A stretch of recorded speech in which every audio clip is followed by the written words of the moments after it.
officially here, and besides it being such an exciting time in anticipation for spring, it is also National Reading Month and is the month where we celebrate Read Across America and foster the love of reading. In celebration of National Reading Month and Read Across America, I am going to be sharing with you some Dr. Seuss Inspired foods, so make sure to stick around and watch. Before I hop into sharing with you guys my ideas, I want to hear from you. If you are planning on celebrating Read Across America or National Reading Month, what are some of the things that you are going to be doing in your homeschool? And if you don't homeschool, but you still kind of like to do that tradition at your home, what are some of the things that you enjoy doing? Please let me know in the comments below. In our household, besides just having these fun foods and reading the fun books and instilling the love of reading in my children, I am planning in April, when it gets a little nicer outside, Earth Day, Arbor Day, I am planning on using the Lorax to do a little unit on pretty much our region here in Lake Erie and incorporate that just like I used to incorporate it with my 6th graders when I was a reading teacher. It's just really awesome to see how that book related to our region years ago. And I'm also planning a little field trip with our kids here at home with that in mind. So be on the lookout for that, because I will be sharing with you all those particular activities that I do with my kids when I do it. Probably in the form of a vlog, and just share with you some ideas of how I incorporated it. The very first idea that I am going to be sharing with you today is, of course, inspired by the classic Cat in the Hat. So what we are going to be needing to be making our Cat in the Hat Parfait is going to be some yogurt. I'm using the Greek vanilla yogurt because I like it and it's healthier, and I'm trying to be healthier, but you can really use any vanilla yogurt you want. I also have some raspberries, but you can also use strawberries. Raspberries is just what we feel like eating, and this is what I got on my grocery. Really, any granola you like to top your yogurt with. I'm using this Great Value French Vanilla Almond granola because my kids absolutely love this. And last but not least, I have these vases, or these glasses that come from the Dollar Tree. They're tall, you get 5 to a pack, they're plastic. Now to assemble my Cat in the Hat Parfait, all I'm simply going to do is alternate the layers between my red raspberries and my white vanilla yogurt with some of the granola until it reaches the top.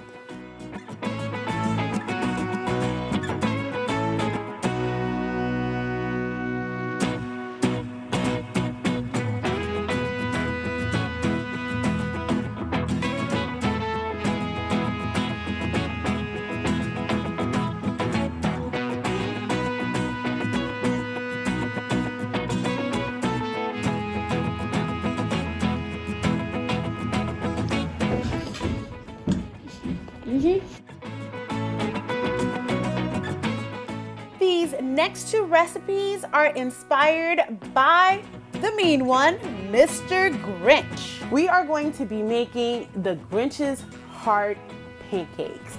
For that, I have a pancake mix. We like to use Hungry Jack, but you are welcome to use whatever pancake mix you would like to use, or you can just make your own. I'll be adding chocolate chips because my kids just love chocolate chips in their pancakes. I got some red and pink sprinkles. I actually snagged these at Walmart on clearance after Valentine's Day, and I was like, oh my goodness, these will work perfect. But you can just simply use some red sprinkles, some whipped cream, and last but not least, I got these heart-shaped cookie cutters from the baking section at Walmart. So you see how it has the different sizes. We are going to be cutting our pancakes using these into 4 different sizes because the book says his heart grew 3 sizes that day. So that means I need his original heart size, and then it needs to go 3 times. All right, so let's get started. I find that when making these for my kids, I have 2 kids, 1 cup of pancake mix is the perfect amount for these. Now I'm gonna add some of these yummy chocolate chips, and I'd say I'm adding about a tablespoon of them. Now these are gonna get cooked on the frying pan. You can cook these however you typically make your pancakes. I like to cook them in butter. Alrighty, so I'm simply going to be using the tiniest one, the yellow one, and the pink one, and I'm going to arrange them in here so that I can get every heart cut out. I don't like to waste very many pieces.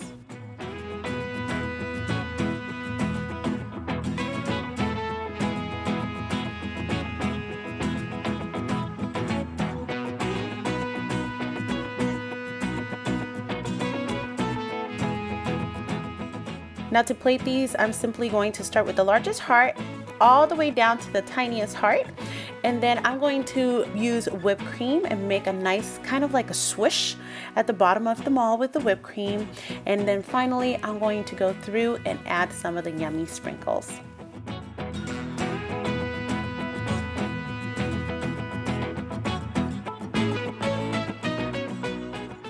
Lastly, I'm going to top it off with some yummy syrup, and these guys are ready to be enjoyed.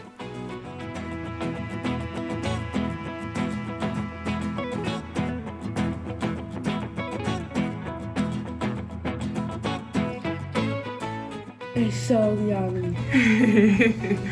So much fun, isn't it? You guys could eat this stuff every day. I like the chocolate chips. You like the chocolate chips? I know, that's like your guys' favorite. And then we are not wasting the scraps. They're over here, because after he's done with that, he's gonna want more. So he'll just eat the nice scraps, because we can't waste this awesome food, can we? No. We are going to be making roast beef sliders. Typically, I'd use these for the roast beef sliders, but since I want to partake in today's consumption of these, I am going to be using these gluten-free Canyon Bakehouse brooch style sweet rolls.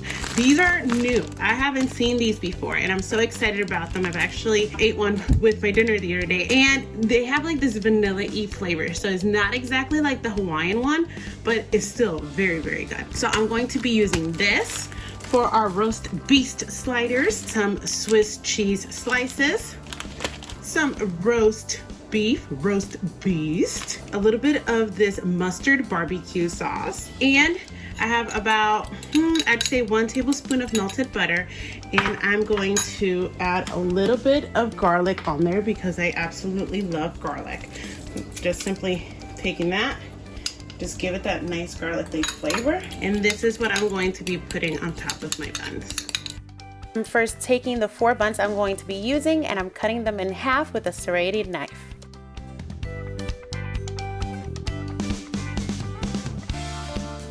You know what would be really good with these? Some onions, like caramelized onions. So you know what? Let's add onions to the list. I'm gonna caramelize some onions.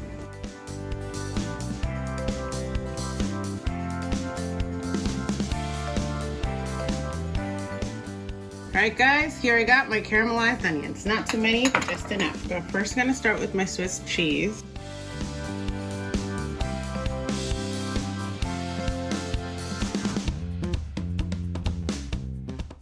Now I'm gonna add my roast beef.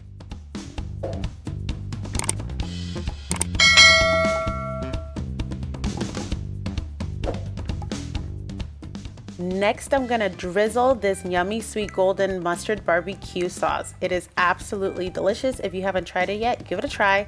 Then I'm going to top it off with some onions, and I'm going to place 1 more layer of Swiss cheese on the top.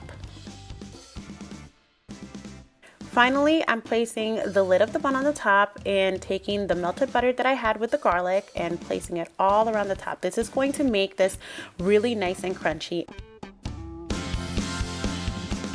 I had mine in the oven for about 13 minutes at 350 degrees, and the top has that nice little crunchy sound to it. I love it. Okay, so I'm gonna start with this one. You can just see the yummy mustard, the melted cheese, the roast beef, a little bit of the garlic on the top. Oh, yum, I can't wait to try these. Next up, inspired by the classic green eggs and ham, I present to you this fabulous green eggs and avocado salad sandwich. We are going to need, I'm gonna say about half of an avocado, depending on how much you're making. I like mine really, really creamy, so I'm gonna use half of this tiny avocado. If you're using a bigger avocado, then you're gonna use less. 2 eggs, about 1 tablespoon of mayo, a few drops of lemon. If you have real lemon, you can just squeeze a wedge on there, but I'm gonna use, I don't know, maybe a teaspoon or so, we'll see. Some salt and some pepper, and you can also use a piece of lettuce when you make your sandwich. For my kids, I just give them the egg salad sandwich because that's just how they like it. But when I make my egg salad sandwich, I like to put a slice of romaine lettuce on the bread and then place the egg salad right on there. I'm gonna take half of my avocado, a spoon, and I'm gonna spoon my avocado out. This is what's gonna give our eggs that green color. So there's no reason to use really food coloring for this. I'm gonna go ahead and smash my avocados. My avocado is very ripe, so that was very easy to mash. It's almost like you're making guacamole. You see how nice and green that is? Then I'm gonna take 1 tablespoon of this guy, pop it in there. If you wanna do more, you can. I love mayo, it just gives everything such a good flavor. Let me see. I'm gonna add a little bit more mayo. And then for our lemon, yeah, I say I put about a teaspoon in there. We have this nice creamy green paste. Now for our eggs, I'm simply gonna cut it up. You can chop it up however you want. I'm being a little lazy today with the cutting board. Now we're gonna give it a nice mixing. If you wanna squish those eggs more, you can. Gonna add a little pepper in it. Salt.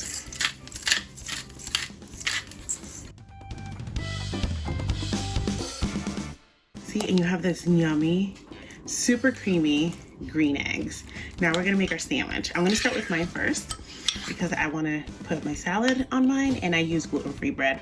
So anytime I'm making anything with bread, I always make mine first and then I'll make it theirs on their regular bread. I'm gonna start with my piece of lettuce. This is just how I made mine. You can feel free to adjust to any of the seasonings you want. And something that's really good on this is little bits, tiny little bits of onion. That just gives it that extra yumminess. Adjust to your liking, however is it that you want. Depending on how much you fill these, this should give you enough for about 3 sandwiches. Say, I like green eggs and ham. I like them, Sam, I am. And I would eat them in a boat, and I will eat them with a goat. I do so like green eggs and ham. Thank you, Sam, I am. So now I'm gonna make a Lorax inspired snack for the kids. Right now I have my dinner in the Instant Pot cooking and we still have about 4 hours and 20 minutes to go. It's in slow cooker mode. So this little snack is kind of like to help them through between lunch and dinner. We have some truffula trees, and truffula trees is what everyone needs. I'm using broccoli as the truffula trees. If you want, you can probably use also cauliflower along with your broccoli, but I only have broccoli right now at hand. Then I am using grapes, and our grapes are gonna be our barbaloo fruit. My kids love these grapes. So I'm gonna give them a nice, decent portion. Let me see, that's kind of too big, but there we go.